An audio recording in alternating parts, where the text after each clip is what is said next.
Today we're going to talk about radical expressions for Gaussian period. From our previous discussion, we know that we can get an explicit construction of the 17 Gon as follows. We know that the Galois group of the 17 cyclotomic field is isomorphic to the unit group of Z mod 17Z, which has the following decomposition. Each subgroup here has index 2 inside the subgroup before it. Now, under the identification between these two groups, if we define sigma A to be the automorphism corresponding to A, then we get the following decomposition for the Galois group. We can use Galois correspondence and take their fixed field, and that it gives us a chain of subfield where the degree of the extension formed by any two consecutive fields is going to be 2.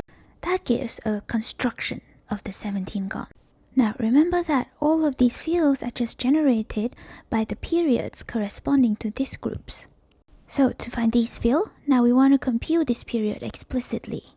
Now recall that the period corresponding to any subgroup H is just defined to be the sum of the orbit of this primitive 17th root of unity under H. So in particular, we have the following periods. Let's try to compute them.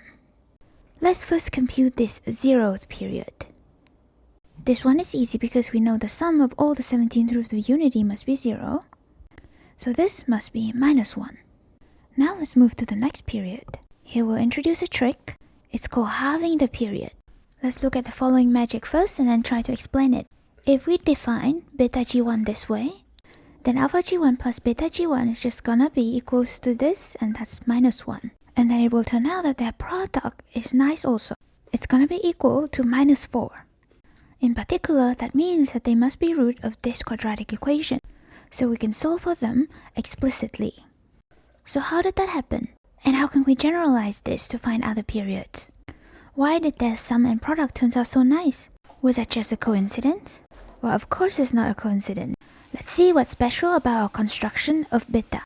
We'll recall that alpha was just the sum of the elements in the orbit of zeta under G1. And then if we take beta to be the sum of the remaining elements in the orbit of zeta, then together they should add up to the sum of all the elements in the orbit of zeta under this full group G. And that just gives this previous period, which was minus 1. Okay, so that was why their sum was nice. But why is their products nice too? Well, the reason why we know that both of these are going to be nice, which in this case mean they are both going to be rational numbers, is because they are fixed by the Galois group. Why are they fixed by the Galois group? Well, we claim that the Galois group just permutes this alpha and beta. Let's see why that is. Recall that this group G1 is a subgroup of index 2 inside the Galois group. So in particular, it just has two cosets. Observe that alpha corresponds to the sum of elements in the orbit of one coset, whereas this beta corresponds to the sum of the elements in the orbit of the other coset. Now, when we apply the element psi of this Galois group to alpha, then we are now just summing over the coset of psi. And that coset is gonna either be equal to G1 or the other coset. In other words, this expression here is either gonna be equal to alpha or it's gonna be equal to beta. That means that every psi either fixes or interchanges this alpha and beta. In particular, this means that the Galois group must fixes these symmetric expression in terms of alpha and beta. An alternative way to say it is that these must lie in the fixed field of that Galois group, which is just the field generated by the previous period. So this means that alpha g1 must be the root of a quadratic with coefficient lying in the field generated by the period coming before it. In our particular case, that was just Q. And so this is a quadratic equation with rational coefficient. But this idea works for any two consecutive periods in general. Let's say the group Gi plus 1 has index 2 inside Gi, and let these be their corresponding period. Then we claim that we can compute the period of Gi plus 1 from the period of Gi, or more precisely we'll have that the period of Gi plus 1 is gonna be the root of a quadratic polynomial with coefficient in the field generated by this period of Gi. The reason is that as before, Gi plus 1 has two cosets inside Gi because it has index 2. If we now let beta gi plus 1 be the sum of the elements in the orbit of zeta under the other coset, then as before, alpha gi plus 1 plus beta gi plus 1 must sum up to this alpha gi. Moreover, elements of the Galois group acts on the cosets, so they either interchange or fix the coset, and thus elements of the Galois group either interchange or fixes this alpha gi plus 1 and beta gi plus 1.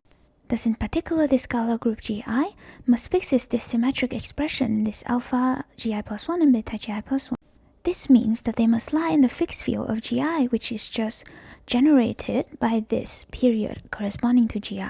In particular, that means that alpha Gi plus 1 should be a root of a quadratic polynomial with coefficient in this field here. And thus we can compute a period from the period before it, using only square roots and rational expression. Now coming back to our 17 Gauss story, we know this period was minus 1, this period was 1 plus square root 17 over 2, and then we can use quadratic extension to compute this period here. Now the interesting thing about this period here is that because this is just zeta plus its conjugate, this is going to be 2 the real part of zeta, which is, it's just twice cosine 2 pi over 17. So this computation of periods actually gives a rational expression to twice cosine 2 pi over 17. And that was how Gauss found the following expression for cosine 2 pi over 17. So that is the story about how to compute period. If you want to know how the story continues, then you could look into quadratic reciprocity or more generally class field theory.